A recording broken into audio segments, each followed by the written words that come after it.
The hangar smelled like metal dust and ozone as Deren knelt beneath the half-disassembled panel of the alien ship. It had taken 2 days just to bypass the Caraet encryption on the diagnostic grid. The ship was old by their standards, but still far beyond anything humans had reverse engineered. Deren was alone in the docking bay except for her. The pilot stood several meters away, silent as always. She had watched him since the moment he arrived. Never spoke. Never interfered. She was tall even by Caraet norms, with skin like polished slate and eyes the color of burning steel. Her name was Vel'zi, and her presence unnerved every technician who came near her vessel. Deren liked to keep his head down, tools in hand, mind on the work, no attention drawn. But it was hard not to notice her. The way she moved like tension coiled inside bone. The way she looked at him like she was trying to measure his worth without saying a word. He tightened the last conduit bolt and slid out from under the ship. The light caught the grime on his arms, sweat already streaking his back. He wiped his forehead and glanced up.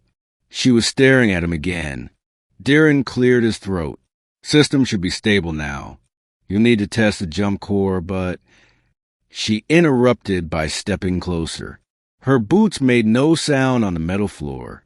He stood slowly, tool belt still slung around his waist. Do you know how rare it is for a human to touch one of our ships? She asked. Her voice was sharp, low, melodic in an alien sort of way. Deren blinked. I imagine pretty rare. Vel'zi tilted her head. Rarer still that I allow it. He shifted uncomfortably. Then I guess I should say, thank you.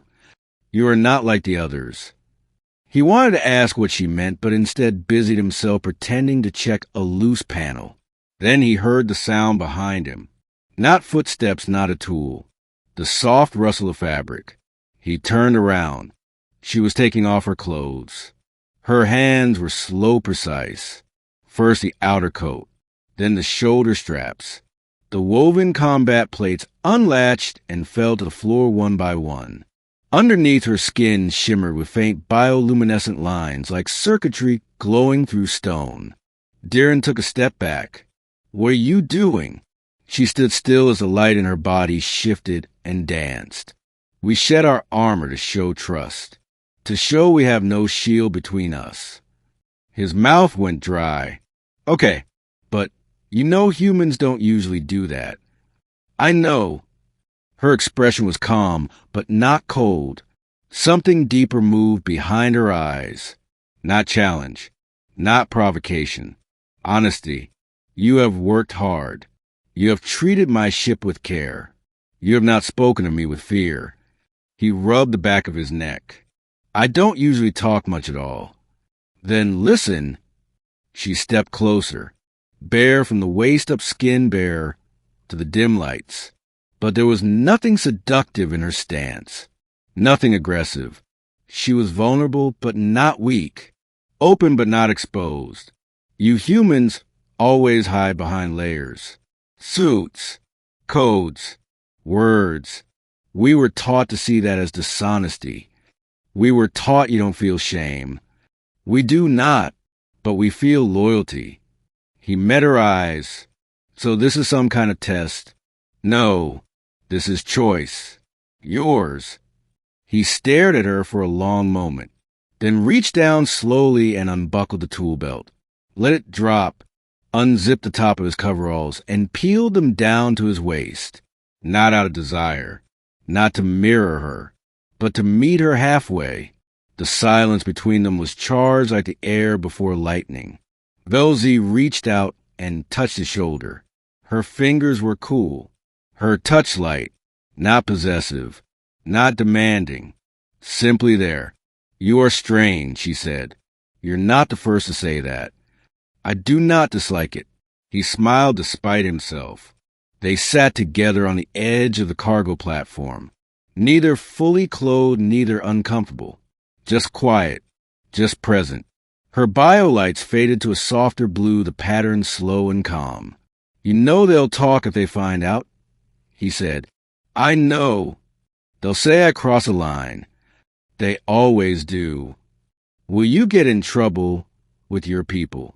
I outrank those who would speak against me. He chuckled softly.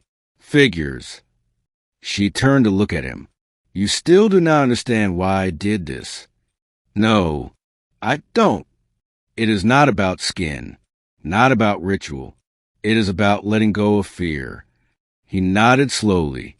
Maybe I needed that. She tilted her head again. Humans are always afraid. So are you? I am. For a moment, the war, the treaties, the barriers between species all seemed very far away. Later, Vel'zi stood and retrieved her armor. Piece by piece, she dressed again, but not as a soldier, not as an alien war figure. Just someone putting herself back together. Deren watched her quietly. When she was done, she turned to him. Tomorrow I leave. The repairs should hold. Will I see you again? She paused. I do not know, but I hope. He stood, picked up his tools. Then I hope too. She walked toward the ramp of her ship, but stopped just before the hatch closed. Looked back at him one last time. You reminded me that peace can begin in silence, in trust, in small choices. Then she was gone. Deren stood in the hangar alone, the warmth of her touch still faint on his skin. He looked down at his grease-stained coveralls, the floor where they had sat, the lights above that flickered slightly as the ship departed. He had come here to fix a machine, but something inside himself had been rebuilt instead.